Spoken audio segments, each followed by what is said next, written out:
No matter how much blood and gore we are exposed to in the media, every once in a while there comes a story that implodes our very core. Not because it's too gruesome or horrific, but because it's too real, too close. And it erodes our trust in people like no fiction can. Spotify Originals presents Death, Lies and Cyanide. Hi, I'm Sashi Kumar for Asiaville. Together we bring you this deeply disturbing story that shook the collective conscience of a nation in 2019. The story of Jolly Amma Joseph. If all that's being said is true, then what's unnerving is that the accused is not some weird psychopath or even a sociopath. She's one of us, an ordinary God-fearing woman, a warm neighbor, a loving wife, and a caring mother. This is the kind of news we hope wouldn't be true. I mean, the kind of story we wish wouldn't end this way. The 3,000-odd page charge sheet filed against Jolly reads like a taut screenplay. Lies, deceit, forgery, theft, blackmail, sex, politics, killings. And if that's not enough, even an attempted suicide in prison. It's so easy to sensationalize all this. But we need to tread carefully here. Because as I record this in the summer of 2020, the case is still live and evolving and yet to reach the courts. I don't want this to be a trial by media. Nor am I here to pass verdicts. I am here to report on the charges filed, to know its bizarre facts, to understand how, as is alleged, Jolly poisoned and killed 6 of her family members over 14 years, and yet remained above suspicion, until the cops blew the lid off in October 2019.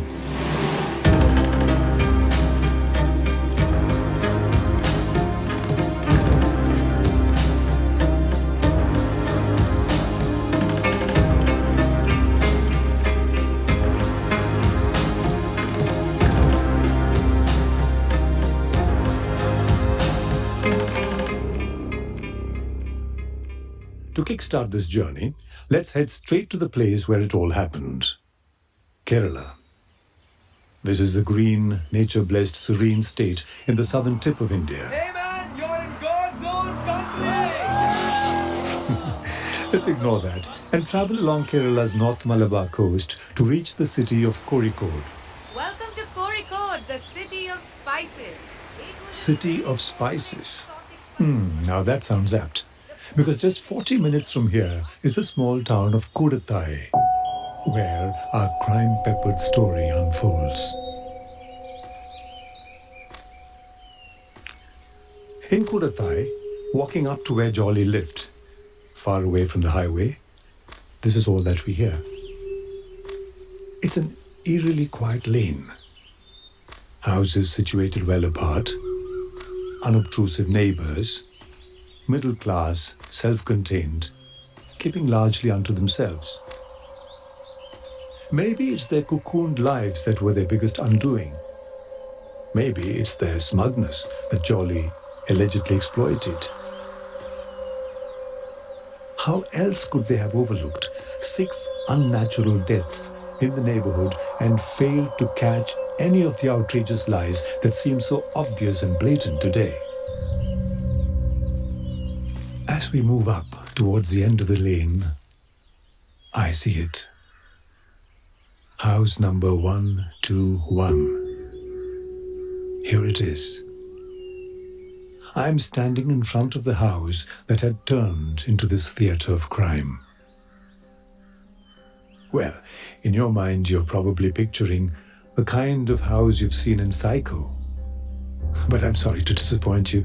There's nothing Hitchcockian about this.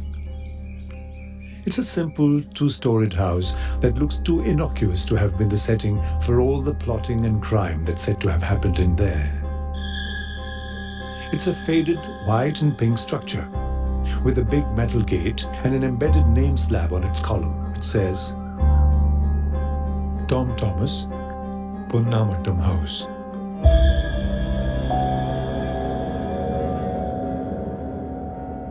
In a way, this house is no different from Jolly herself. She too looks harmlessly ordinary, around 5 feet 4 inches, weightish, always clad in a sari or salwar kameez, a persona so typical of Indian mothers. She's a very soft-spoken and warm lady, never heard her speak a harsh word, never seen her without a smile, say her neighbors. In fact, everyone who knows her vouches for that. Most are still in a state of disbelief. How could Jolly have done something like this? They ask themselves. Unthinkable is how most of these conversations with them conclude.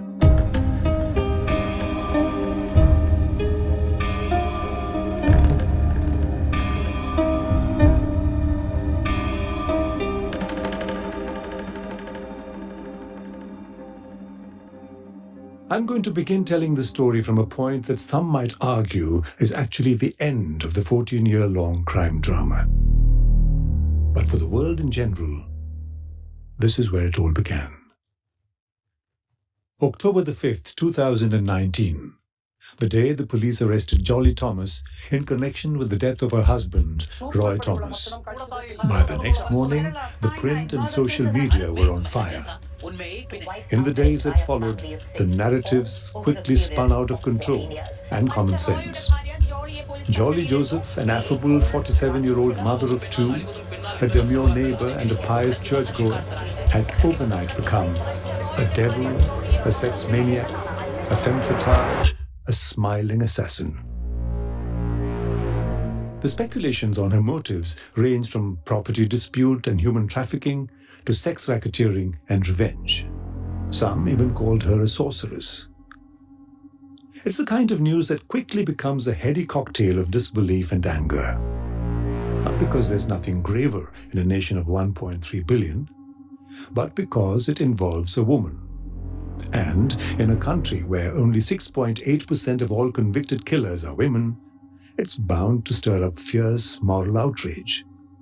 Especially because the victims, those allegedly killed by her, are not random strangers, but her own kith and kin. Someone as old as 68 and a child as small as 2.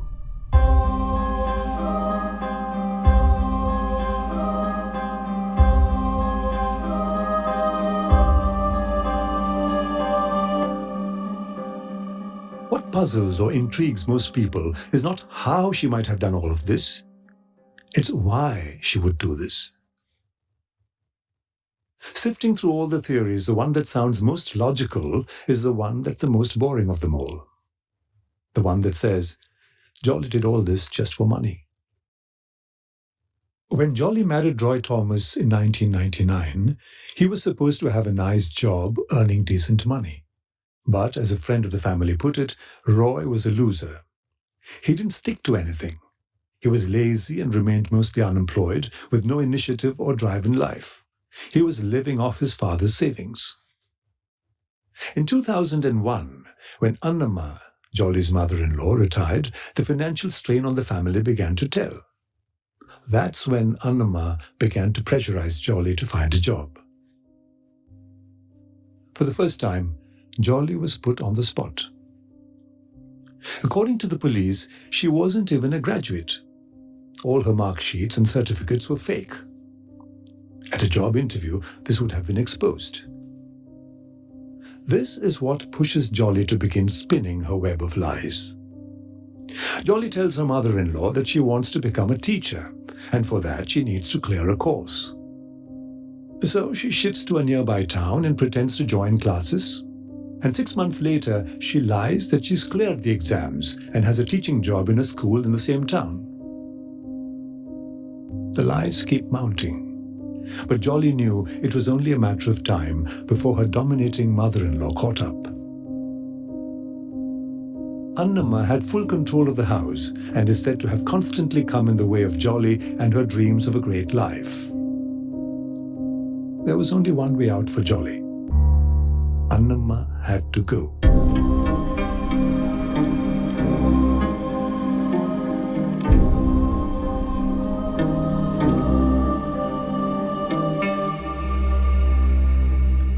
In the August of 2002, It was festive time, Kerala's biggest festival, Onam.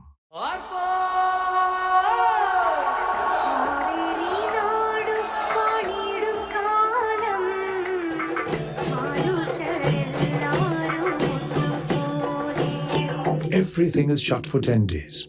The whole state breaks into a celebration of flowers, music, dance, entertainment, shopping and feasts. It's a festival of harvest, of prosperity, of the homecoming of Kerala's mythological and benevolent king, Mahabali. Jolly comes home, saying it's vacation time. And, so goes the allegation, on the 22nd of August, while the world around them was immersed in festivities, Jolly mixes poison in her mother-in-law's mutton soup and serves it to her. A little later, Annamma falls down dead. Jolly screams for help. Cardiac arrest, she tells everyone who comes running in. No one had any reason to disbelieve her. Soon, continues the charge, to take over the running of the house and look after the others, Jolly announces that she is quitting her job and shifting back home. And to impress her family, neighbors and her children, she announces that she's landed a job at the National Institute of Technology, or NIT in Kozhikode, as a commerce professor. She even begins to go to work every day, or at least makes the world believe so. Her neighbors say she would dress up like a respectable professor at NIT and leave for work every morning. People admired her. Her children were proud of her. But the fact remains, there was no salary coming in. If both Jolly and her husband were jobless, then it seems obvious that their financial pressures would have been mounting. Not that the family had no wealth. There were bank deposits, jewelry, land, and the house itself. But there was one small hitch. All these were in the name of Tom Thomas. Also, Roy wasn't the only heir. There was Rojo, his brother, and Renji, his sister. So how does Jolly solve this problem? Simple. By now, we too get the drift, don't we? 26th August 2008. Jolly's father-in-law, Tom Thomas, dies. Cardiac arrest, explains Jolly to all those she calls for help. None of them, not the neighbors, not the relatives, had any reason to suspect foul play. Tom, sir, was miserable ever since his wife's death. He never got over it, they said. Everyone bought that. And why not? Such things do happen. But here's what queered the pitch for Rojo, Tom's other son. Immediately after Tom's funeral, Roy and Jolly produced a will that said the house and the land around it were all to be given to Jolly. The big question, why would Tom will it all away to Jolly and not to Roy? The bigger question, how come nothing, absolutely nothing, for his other son Rojo and daughter Renji? Rojo raises valid doubts here. It looks like Rojo wasn't wrong. Because today, 12 years later, the police tell us that Tom didn't die of cardiac arrest. Here's their version. She filled cyanide in the mushroom capsule medication of Tom Thomas. As I said, Jolly made thorough preparation in all these murders. She always made sure there was always a witness present to allay any suspicion on her. In fact, she summons his brother, who is far away from the house, before she perpetrates the crime, so that no one has any suspicion. And they also tell us that the will is a forged one. But back then, no one suspected anything. In fact, Rojo's objections were ignored and scoffed at as the ramblings of someone who was greedy and hurt. Ideally, for Jolly, things should have gone on smoothly from here. With father-in-law and mother-in-law dead, and all the inheritance in her and Roy's hands, it should have been a happily ever after life for them, right? But no. The story turns curiouser and curiouser. Roy Thomas dies in 2011. Yes, found dead in the bathroom. Yes, the one who called neighbors for help was Jolly. Yes, she said it was cardiac arrest. But this time, people didn't take her word for it, especially Roy's uncle, Matthew.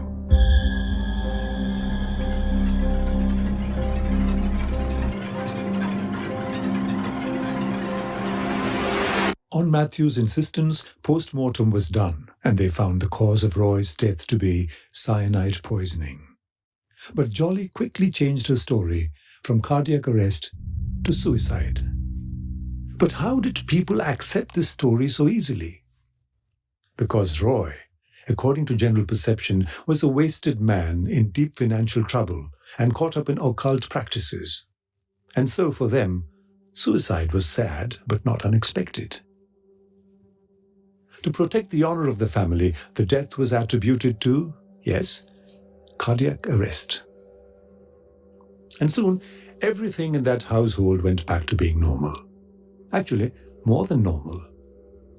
Jolly was now the sole owner of the house and all the attached properties. Her lifestyle took a dramatic turn, people say. Her travel to work was no longer in her old two-wheeler. It was a swanky new car. Life was great and would have remained so if, hold your breath, 3 more deaths hadn't taken place in Roy's family. Roy's uncle Matthew, the only one who suspected foul play in Roy's death, died in 2014. Roy's niece, 2-year-old Alphine, also died in 2014. Alphine's mother, Silly, died in 2016. Cause of death? Yes, you guessed it again. Cardiac arrest.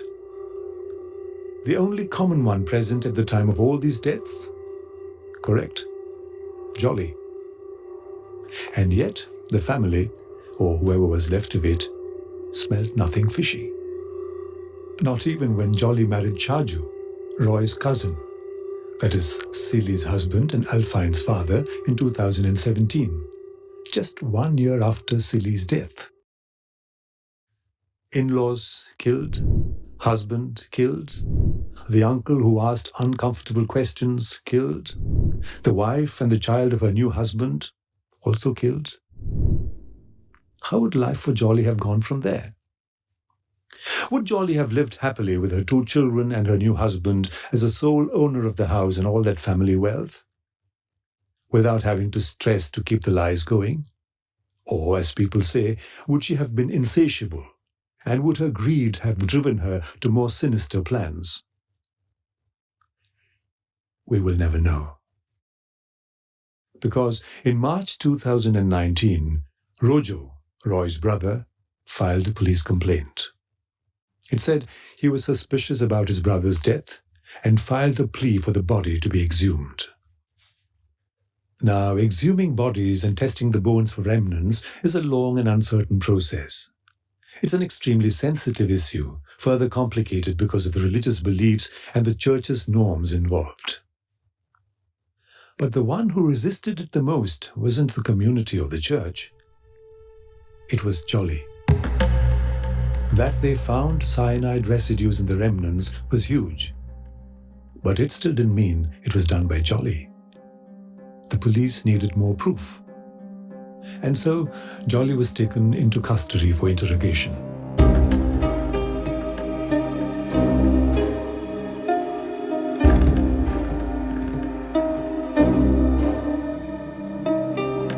The police took Jolly to a house for what they called EG, or evidence gathering. That day was eventful.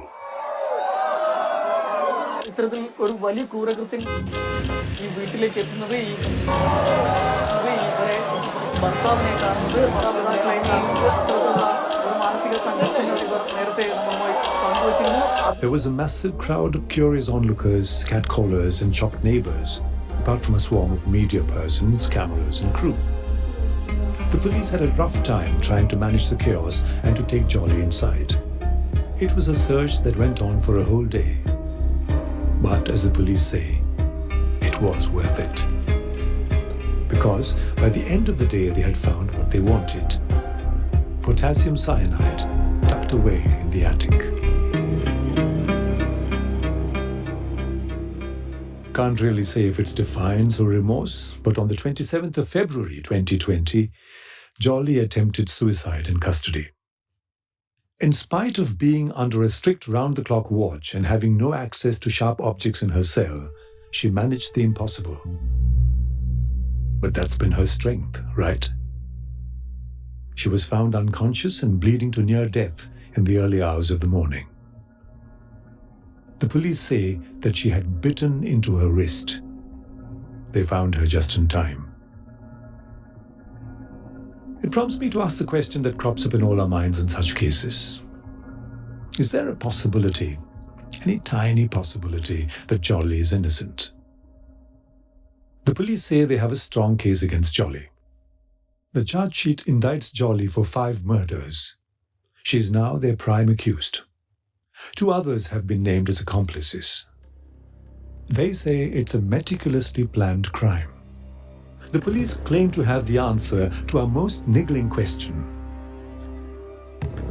How could Jolly have done all this alone? They say she didn't do all this alone. There are many more people involved. People who had much to gain, and now much to hide. More about why so many people were so silently willing to do things for Jolly in Who's Hiding What? The next episode of Death, Lies, and Cyanide.